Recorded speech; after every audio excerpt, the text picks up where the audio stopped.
기도하겠습니다. 하나님, 오늘도 우리 열린교회 성도들과 함께 비록 동영상이지만 같이 하나님의 말씀을 나누고자 합니다. 하나님, 우리 성도들이 지금 어떻게 지내고 있는지 부족한 종은 잘 알지 못합니다. 하지만 주님은 그들의 속사정과 그들의 마음과 그들의 모든 것들을 아시오매 주님이 가장 합리적인 방법으로 주님의 뜻 안에서 온전케 하여 주옵소서. 오늘도 말씀을 전하는 자나 이 말씀을 통하여 은혜 받는 모든 성도님들이 하나가 되게 하여 주시기를 원합니다. 감사를 드리고 예수 그리스도의 이름으로 기도합니다. 아멘. 오늘 성경 본문 말씀은 요한계시록 3장 7절로 8절 말씀입니다. 요한계시록 3장 7절로 8절의 말씀입니다. 같이 합독하도록 하겠습니다. 빌라델피아 교회의 사자에게 편지하기를 거룩하고 진실하사 다윗의 열쇠를 가지신 이 곧 열면 닫을 사람이 없고 닫으면 열 사람이 없는 그이가 가라사대 볼지어다 내가 내 앞에 열린 문을 두었으되 능히 닫을 사람이 없으리라. 내가 내 행위를 아노니 네가 작은 능력을 가지고도 내 말을 지키며 내 이름을 배반치 아니하였도다. 아멘. 오늘 설교 말씀의 주제는 주님의 이름을 배반하지 않는 성도. 한번 따라해 보실까요? 주님의 이름을 배반하지 않는 성도. 예. 주님의 이름을 배반하지 않는 성도라는 제목을 가지고 하나님의 말씀을 나누도록 하겠습니다. 요한계시록 2장과 3장은 소아시아, 그 당시 소아시아 7교회가 이렇게 기록이 되어 있습니다. 근데 오늘 요한계시록 3장 7절로 8절의 교회는 빌라델피아 교회를 이렇게 말씀하시고 있습니다. 근데 사실 우리가 성경을 볼 때 그 당시 그 시대적 배경, 지역적 배경을 이렇게 아는 것이 성경을 보는데 훨씬 더 유리합니다. 예를 들어서 이런 거죠. 아주 농어촌에서 목회하는 교회의 사정이 다를 것이고 중소도시에 목회하는 교회의 성도들의 사정이 다를 것입니다. 그리고 대도시, 그리고 물질이 많고 유흥가가 많은 그런 지역의 교인들의 사정이 또한 다를 수도 있습니다. 이와 같이 빌라델피아 교회의 그 지역의 사정을 아는 것이 빌라델피아 교회를 아는 데 큰 도움이 될 수 있습니다. 빌라델피아는 소아시아의 교통의 요충지입니다. 아마 우리나라로 따진다면 천안 삼거리 정도 될까요? 천안 삼거리가 예로부터 교통의 요충지지 않습니까? 그런 지역의 그런 특성을 가지고 있습니다. 그런데 그 도시가 교통의 요충지이기 때문에 좀 부유한 도시인데요. 그 당시 부유한 도시의 특징 중에 여러 가지가 있지만 우상 숭배가 아주 심합니다. 그리고 사치와 도덕적인 문란이 아주 심각한 그러한 도시로 잘 알려져 있고요. 그리고 거기에는 포도주 생산이 그 지역을 먹여 살린다 그럴까요? 그 포도주 생산을 많은 곳에 수출하는 그러한 지역입니다. 그래서 그 지역에서는 다오니소스라는 그 술의 여신을 섬기는 지역이기도 합니다. 그러니까 한번 생각해 보세요.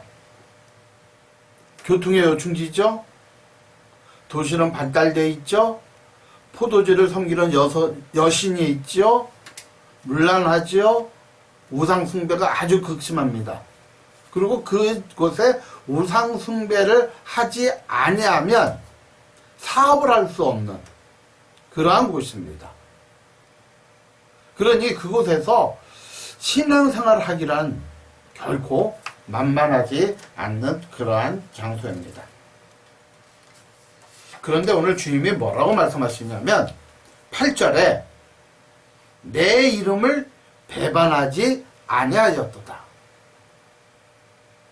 8절 봉독합니다. 볼지어다 내가 내 앞에 열린 문을 두었으되 능히 닫을 사람이 없으리라. 자, 그리고요 보세요. 내가 내 행위를 아노니, 내가 빌라델피아 교인들의 신앙의 모습을 안다 모른다? 안다는 거예요. 너희가 작은 능력을 가지고 내 말을 지키며 내 이름을 배반하지 아니하였다. 여기 적은 능력이라고 그랬죠? 적은 능력을 가지고, 여기서 적은 능력은 세상적으로 별 볼 일 없는 사람들을 의미합니다. 뭐 물질도 그렇게 많지가 않아요. 사회적으로 그렇게 명예가 많지도 않고, 또 정치적으로도 뭐 공무원도 별로 없다는 얘기예요. 그런데 뭐라고 얘기합니까? 적은 능력을 가지고도 내 말을 지키며 하나님의 말씀을 지켰다는 거예요. 복음을 지켰다는 거예요. 말씀대로 살았다는 거예요. 그리고 내 이름을 배반하지 아니하였다는 거예요. 다시 말해서 자기의 이익을 위해서 예수님의 이름을 배반하지 않았다는 겁니다. 서론에서 잠깐 말씀드렸지만 빌라델피아 교회에서는요, 그 빌라델피아 지역에서는 사업을 하려면 조합이라는 게 있어요. 조합. 그런데 그 조합 안에는 반드시 우상을 섬기게 돼 있어요. 그게 바로 빌라델피아 지역의 특징입니다. 그런데 예수를 믿다 보니까 우상 섬길 수가 없잖아요. 물론 돈 버는 것도 중요하지만 더 중요한 게 뭐다? 하나님의 말씀대로 살아야 되는데 그 조합에 가입하면 물질과 하나님 말씀, 우상 숭배와 하나님과의 저울질을 해야 돼요. 그런데 너희가 적은 능력을 가지고도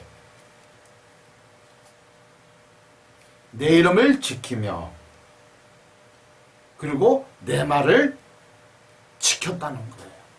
내 이름을 배반하지 않았다는 거예요. 그러면 한 가지 의문적 관찰이 하나 있습니다. 이들의 신앙이 어떠한 신앙이기에 별 볼 일 없는 사람이 끝까지 말씀대로 살아갔으며 예수님의 이름을 팔지 않았다는 거예요. 물질을 위해서 예수님의 이름을 저버리지 않았다는 겁니다. 우리가 잘 알듯이 예수님의 12제자 중에 수제자라고 하는 베드로는 예수님이 십자가를 지기 전 재판을 받을 때 예수님의 재판받는 모습 앞까지 이렇게 왔어요. 모닥불이 타고 있죠. 사람들이 웅성거리고 있고 또 어떤 사람은 대제사장의 무리들과 예수님이 변론하는 것을 듣고 있었어요.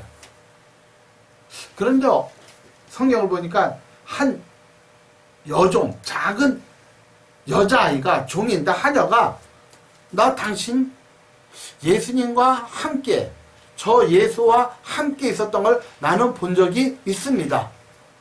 라고 하니까 베드로가 뭐라고 그랬어요? 난 도대체 네가 무슨 말을 하는지 모른다. 난 저 사람 알지 못해. 나는 예수라는 사람을 알지 못해. 하고 그 자리를 피합니다. 그리고 또 한참 있다가 또 한 여자아이가 당신도 예수당 아니냐. 저기 재판받는 예수와 함께 있지 않았냐. 하니까 뭐라 그래요? 난 도무지 저가 누군지 모른다. 그리고 그 자리를 또 피합니다. 근데 마지막에는 뭐라 그래요? 저주하여 가로되 나는 도무지 저를 알지 못한다. 무엇을 의미합니까? 자신의 목숨을 위해서 예수님을 3번이나 부인하는 그러한 모습을 보게 됩니다. 물론 오늘날 우리들의 모습을 볼 때 참 거기에 자신할 수 있는 사람은 없는 것 같아요. 지금 코로나 바이러스로 인해서 목회자들이 하는 얘기가 하나 있어요. 지금 코로나 바이러스라는 이 고난을 통해서 하나님께서 교회 안의 가라지와 교회 안의 알곡을 지금 분리하고 있다. 이렇게 얘기합니다. 저도 그게 맞다고 생각해요. 어떤 성도들은 교회에서 예배를 드리지 못하기 때문에 참 안타까운 마음을 가지고 이렇게 동영상이라도 이렇게 하나님의 말씀을 대하려고 하는 그러한 성도가 있는 반면에 어떤 성도는 핑계거리가 좋잖아요. 코로나 바이러스 때문에 교회 갈 수 없다. 그러면서 참 표현이 어떤지 모르지만 많은 교회들이 성도들이 그런 경우가 많아요. 교회는 못 가는데 가족끼리는 식당을 가고 가족끼리는 놀러를 가요. 뭐 식당 가고 놀러 가는 게 나쁜 건 아니죠. 그런데 쭉정이와 같은 교회는 지금 핑계거리가 너무 좋다는 거예요. 사랑하는 우리가 이 코로나 바이러스를 인해서 우리가 함께 예배드리지는 못합니다. 제가 함께 예배드리지 못하는 이유 중에 3가지가 있어요. 첫째는 저희 교회는 사회적 거리두기가 되지 않습니다. 알다시피 16개의 의자가 있는데 12명, 13명이 예배를 드려요. 그래서 사회적 거리두기를 할 수가 없습니다. 그래서 개인의 어떤 위생을 위해서 예배를 드리지 못하고 또 이 빌라에 살고 있는 세대들 때문에 예배를 못 드리고 또 국가적으로도 이렇게 핍박이 아니라 어떤 그 코로나 바이러스 인해서 예배를 못 드리는 것을 미안해하면서 협조를 계속 부탁을 하고 있어요. 하지만 우리가 비록 떨어져 있어서 하나님을 섬기지만 예배가 중요하지만 더 중요한 건 우리의 삶 속에 이 하나님의 말씀을 가지고 살아가는 것이 더 중요하다는 것 꼭 기억하시기 바라고 오늘 말씀을 통해서 은혜 받으며 또 한 주간 이 말씀을 가지고 살아가시기를 주의 이름으로 축복합니다. 오늘 본문을 가만히 보면 이 빌라델피아 교인들이 주님의 이름을 배반하지 않는 이유들이 있어요. 그 첫 번째를 보면 예수님이 우리를 사랑하는 것을 알았다는 거예요. 오늘 본문에 다시 봅니다. 9절입니다. 보라 사단의 회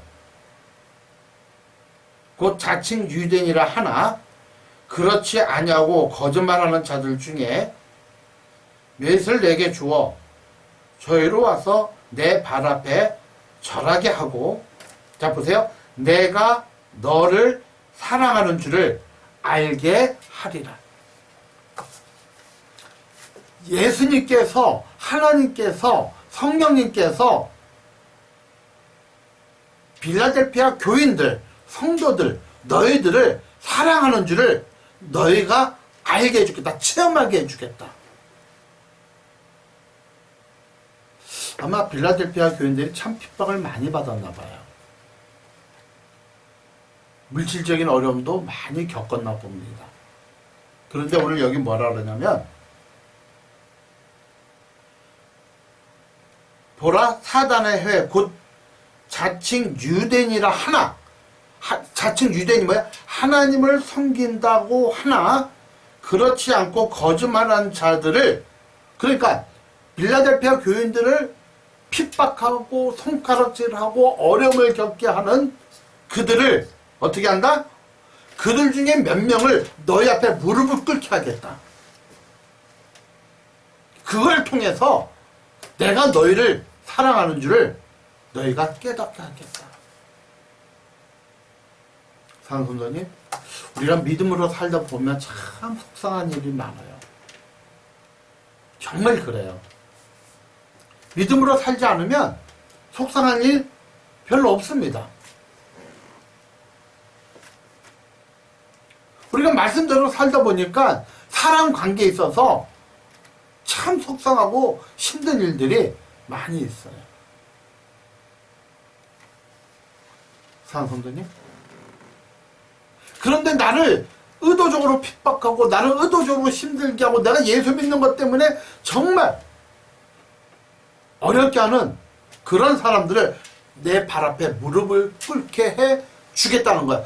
그걸 통해서 내가 너를 사랑하는 줄 네가 알게 하겠다는 거예요. 그러니까 그런 모습을 체험하다 보니까 하나님들이 그들의 마음을 움직여서 그들에게 어려움을 줘서 그들이 스스로 빌라델피아 교인들 앞에 무릎을 꿇는 거예요. 미안하다고, 잘못했다고. 창세기에 보면 이삭이라는 사람이 있어요. 믿음의 조상이죠. 아브라함의 아들이 있죠. 그 이삭이라는 사람은 참 온전하고 순한 사람이에요. 그 당시 우물은 생명과 같잖아요. 그런데 그 사람이, 그 이삭이라는 사람이 땅을 파면 샘이 솟는 거예요. 그러면 그 주변의 부족 사람들이 여기는 옛날부터 우리가 살던 곳이니 너 가라 하면 다투지도 않고 싸우지도 않고 아 그러냐고 내가 가겠다고 또 집을 싸서 또 가요. 그래서 물이 있어야 되니까 또 땅을 파면 아주 그냥 기가 막힌 우물이 또 터지는 거예요. 그러면 그 주변 사람들이 와서 또 방해를 놔요. 여기는 우리 땅이니까 넌 가라고. 그러면 안 싸워요. 그냥 가요. 가는 곳에 또 샘을 파니까 더 기가 막힌 우물이 나오는 거예요. 그걸 보자 주변 사람들이 와가지고 화해를 요청해요. 뭐라 그러는지 아냐면 그들이 스스로 저는 하나님과 함께하는 사람이다. 저들의 하나님과 함께하는 사람이니 우리가 빨리 평화를 요청하자. 화평을 요청하자. 이삭은 싸우지를 않아요. 오직 하나님 한 분만 바라봅니다. 때로는 우리가 예수 믿는 것 때문에 억울한 일을 당할 때가 있습니다. 내 마음대로 못할 때가 있습니다. 사랑하는 그렇게 하세요. 누가 보고 계시다? 주님이 보고 계시고 주님의 때가 오면 여러분을 공격한 사람을 낮추고 하나님이 여러분들을 높일 겁니다. 두 번째는 하나님께서 시험의 때를 명쾌해 준다 그랬어요. 그러니까 그들은 그런 믿음이 있어요. 우리가 주님의 이름을 배반하지 않고 우리가 믿음을 지키는 이유 중에 하나가 뭐다? 10절에 내가 나의 인내의 말씀을 지켰은즉 내가 또한 너를 지키어 시험의 때를 면하게 하리라. 네가 정말 인내를 가지고 말씀을 지켰다. 그러니 내가 시험의 때 네가 감당하지 못할 시험의 때가 있다는 거예요. 네 인생에 네가 도저히 네 힘으로 어떻게 할 수 없는 그런 어려움을 너는 당할 수밖에 없다. 그럴 때가 있다는 거예요. 그때 어떻게 하시겠다? 시험을 명쾌하여 주겠다. 제가 늘 그런 얘기 하죠.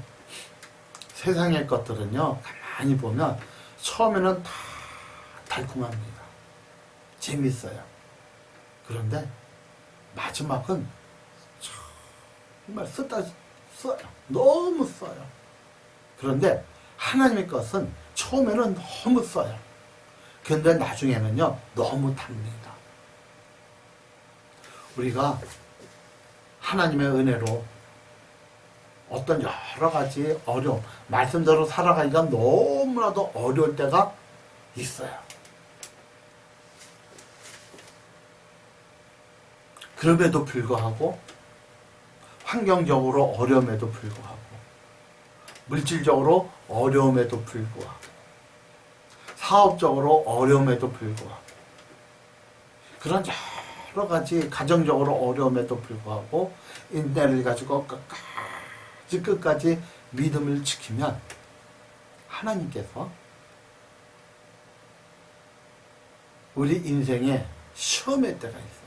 참 감당하지 못한 어려울 때가 있다는 거예요. 그러면 내가 그때를 면하게 해주겠다는 거예요.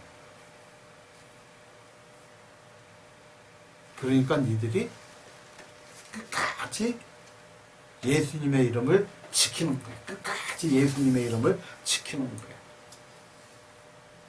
적은 능력을 가지고도 끝까지 믿음을 지키는 거예요. 하나님의 말씀을 지키고 하나님의 이름을 배반하지 않고 믿음으로 살아가는 거예요. 비록 이렇게 동영상으로 예배를 드리지만 정말 우리 성도님들 또 한 주간을 살아갈 때 한번 우리가 별 볼 일 없는 믿음, 겨자씨와 같은 아주 작은 믿음도 정말 믿음을 가지고 하나님 말씀대로 한번 살아가서 승리하는 삶을 사시기를 주의 이름으로 축복합니다. 그리고 또 한 가지는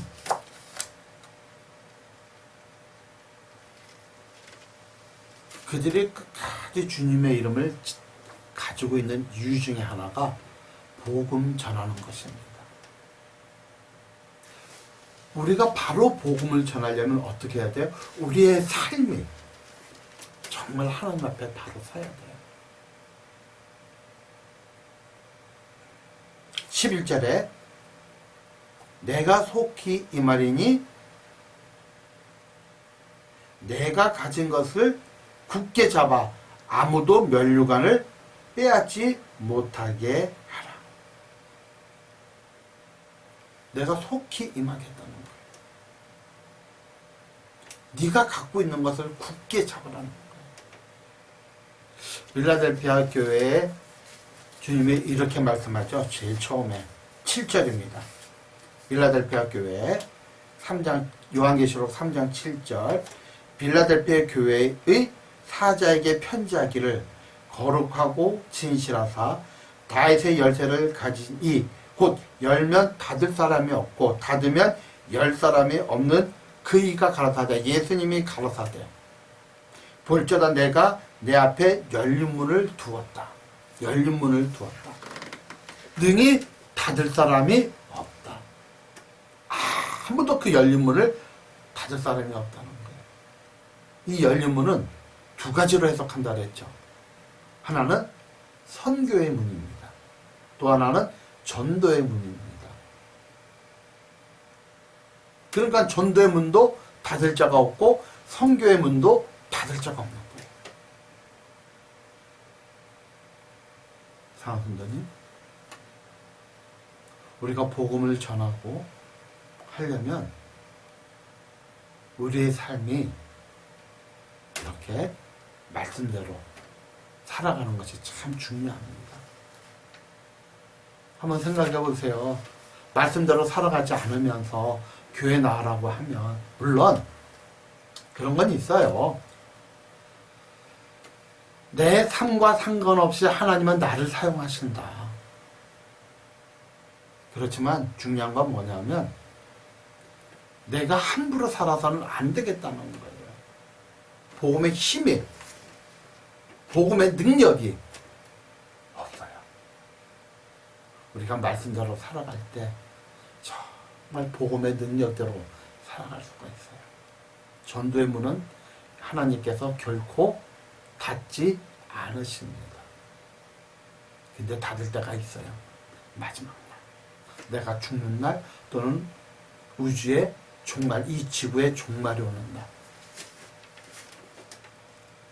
사도님이 때가 악하다 그랬어요. 깨어서 기도하라 그랬어요.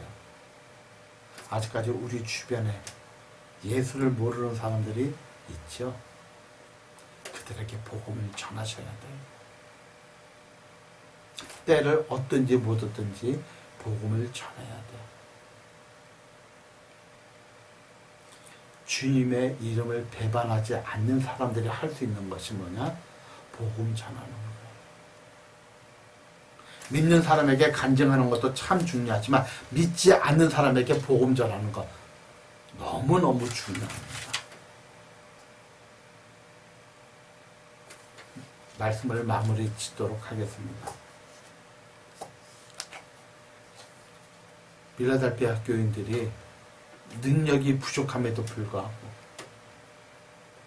복음을 지키고 예수님의 이름을 배반하지 않는 아주 귀한 이유 중에 첫 번째가 하나님의 나를 사랑하는 것을 내가 알았기 때문입니다. 또한 내가 말씀을 가지고 인내로 말씀을 지켰더니 하나님이 내가 감당할 수 없는 그 어떤 것들을 막아주신다는 믿음의 확신이 있고, 마지막 세 번째는 내가 마지막 때까지, 내가 죽는 그날까지 복음을 전함으로 하나님의 나라가 확장되기를 원한다는 거예요. 그렇게 사시는 우리 열린교회 성도님들이 되시기를 주의 이름으로 축복합니다. 기도하겠습니다. 참 좋으신 아버지 하나님 감사를 드립니다. 오늘도 주님께서 함께 해주시고 말씀을 통해서 우리 성도들과 얼굴은 대면하지 못하지만 이렇게 유튜브를 통하여 이렇게 말씀을 나눌 수 있도록 축복하신 것 감사를 드립니다. 우리 성도들 한 주간 말씀을 인내하고 그 말씀대로 지키며 살아가는, 그래서 하나님의 나를 사랑한다는 것을 체험하며 살아갈 수 있는 한 주간이 되게 하여 주옵소서. 감사를 드리며 예수님의 이름으로 기도합니다. 아멘. 광고 말씀 드리겠습니다. 이 서울 경기 지역에 토요일날, 그러니까 금요일 기준이죠. 70여 명의 확진자가 또 발생을 해서 방역 당국이 참 어려움을 겪는 것 같아요. 뿐만 아니라 교회도 참 어려움이 있고요. 교회가 다시 이렇게 얼굴을 보면서 예배 드리는 기준을 한 자릿수, 하루에 확진자가 한 자릿수가 될 때 한번 깊이 고민해 보도록 하겠습니다. 한 자릿수가 되지 않으면 계속 함께 예배 드리는 것은 좀 더 연장을 해야 되지 않을까, 그렇게 생각이 됩니다. 저도 몰라요. 하나님만이 아시겠죠. 이 시기에 쭉정이 교인이 아니라 알고 교인들이 되시기를 축복합니다. 기도하겠습니다. 이제는 우리 주 예수 그리스도의 무한하신 은혜와 우리 아버지 하나님의 지극하신 사랑과 성령께서 말씀을 통하여 깨닫고 말씀대로 살아가기를 원하는 산 성도들 머리 위에, 가정 위에 지금부터 영원토록 함께 하시기를 축원하옵나이다. 아멘.